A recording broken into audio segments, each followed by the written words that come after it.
Good morning बच्चों। आज मैं हिंदी व्याकरण से आप लोगों को विशेषण पढ़ाने जा रही हूँ। तो ध्यान दीजिए बच्चों, विशेषण किसे कहते हैं। तो देखिए बच्चों, जो शब्द संज्ञा और सर्वनाम की विशेषता बताता है उसे हम विशेषण कहते हैं।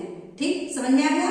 जो शब्द संज्ञा और सर्वनाम की विशेषता बताता है उसे हम विशेषण कहते हैं। जैसे भारत एक विशाल देश है, तो भारत एक विशाल देश है। विशाल क्या हो गया? विशेषण हो गया, क्योंकि ये संज्ञा का विशेषता बता रहा है, तो इसे हम विशेषण कहेंगे। समझ में आया बच्चों? विशेषण के चार भेद होते हैं। विशेषण के मुख्यतः चार भेद होते हैं। सबसे पहले होता है गुणवाचक विशेषण। सबसे पहले आता है गुणवाचक विशेषण। तो देखिए, गुणवाचक विशेषण किसे कहते हैं? किसी व्यक्ति या प्राणी के गुण, दोष, आकार, प्रकार, अवस्था आदि की जो विशेषता बताता है तो उसे हम गुणवाचक विशेषण कहते हैं। जैसे कुतुब मीनार बहुत ऊंची है, कुतुब मीनार बहुत ऊंची है, तो ये गुणवाचक विशेषण के अंतर्गत आता है। दूसरा में है संख्यावाचक विशेषण। संख्यावाचक विशेषण, तो बच्चों संख्यावाचक विशेषण किसे कहते हैं? ध्यान से सुनिएगा।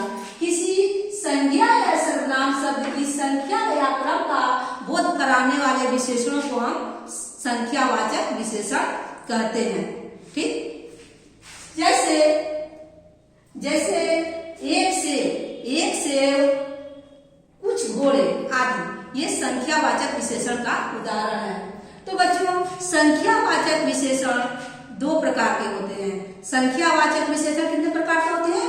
दो प्रकार के होते हैं। एक निश्चित संख्यावाचक विशेषण और दूसरा अनिश्चित संख्यावाचक विशेषण। तो निश्चित संख्यावाचक विशेषण जो होता है वो निश्चित संख्या, ठीक ना, संज्ञा और सर्वनाम की निश्चित संख्या का बोध कराता है। जैसे 10 लड़के, तो हम लोग को पता है कि कितने लड़के हैं? 10 लड़के, लड़का है, लड़की है, तो ये निश्चित संख्या का बोध करा रहा है।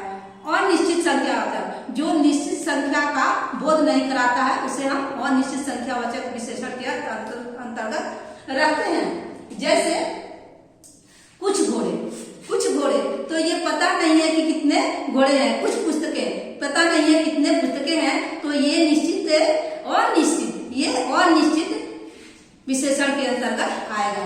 इसके बाद है परिमाणवाचक विशेषण। तीसरा में आता है बच्चों परिमाणवाचक विशेषण। तो देखिए, परिमाणवाचक विशेषण किसे कहते हैं? तो देखिए बच्चों, किसी संज्ञा या सर्वनाम की नाप तौल बताने वाले विशेषणों को हम क्या कहेंगे? परिमाणवाचक विशेषण कहेंगे। संज्ञा और सर्वनाम की नाप तौल बताने वाले विशेषण को क्या कहेंगे? परिमाणवाचक विशेषण कहेंगे। जैसे 2 किलो आटा, ठीक ना, 2 किलो आटा, ठीक ना, कुछ थोड़ा पानी, ये सब क्या है? ये सब परिमाणवाचक विशेषण का उदाहरण है। अब हमको देखना है कि परिमाणवाचक विशेषण कितने प्रकार के होते हैं। तो परिमाणवाचक विशेषण भी दो प्रकार के होते हैं। एक निश्चित परिमाणवाचक विशेषण और दूसरा अनिश्चित परिमाणवाचक विशेषण। तो निश्चित परिमाणवाचक के अंतर्गत निश्चित नापतोल का बोध होता है। निश्चित नापतोल का बोध होता है। जैसे 4 किलो चावल, तो ये निश्चित है कि कितना चावल है? 4 किलो ही है। और कुछ पानी, तो ये निश्चित नहीं है कि कितना पानी है, तो ये अनिश्चित परिमाणवाचक के अंतर्गत, कुछ पानी और निश्चित परिमाणवाचक के अंतर्गत आएगा, क्योंकि ये निश्चित नहीं है कि कितना पानी है। और 4 किलो जो चावल है वो निश्चित परिमाणवाचक के अंतर्गत आएगा, क्योंकि पता चला है कि ये कितना चावल है, तो 4 किलो ही है। समझ में आया? जिसमें निश्चित नापतोल का बोध होता है वो निश्चित परिमाणवाचक होगा, जो अनिश्चित नापतोल का बोध होता है वो अनिश्चित परिमाणवाचक हो जाता है। ठीक, चौथा है संकेतवाचक विशेषण। संकेतवाचक विशेषण, इसको हम सार्वनामिक विशेषण भी कहते हैं। इसको हम सार्वनामिक विशेषण, जैसा परिभाषा देखिए, जो विशेषण शब्द किसी संज्ञा या सर्वनाम की ओर संकेत करे, जो विशेषण शब्द किसी संज्ञा या सर्वनाम की ओर संकेत करता है तो उसे हम सार्वनामिक या संकेतवाचक विशेषण कहते हैं। जैसे उदाहरण देखिए, वह लड़की बहुत मूर्ख है, तो ये संकेतवाचक विशेषण का उदाहरण है। उसी प्रकार ये आप लोग समझ गए ना।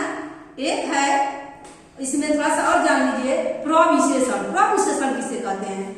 तो प्रविशेषण जो सब विशेषण की भी विशेषता बताता है, जो सब विशेषण की भी विशेषता बताता है, उसे हम प्रविशेषण कहते हैं। जैसे वह लड़की अति सुंदर है, तो सुंदर जो है वो तो विशेषण है, और अति क्या हो गया? प्रविशेषण हो गया, क्योंकि ये विशेषण की भी विशेषता बता रहा है।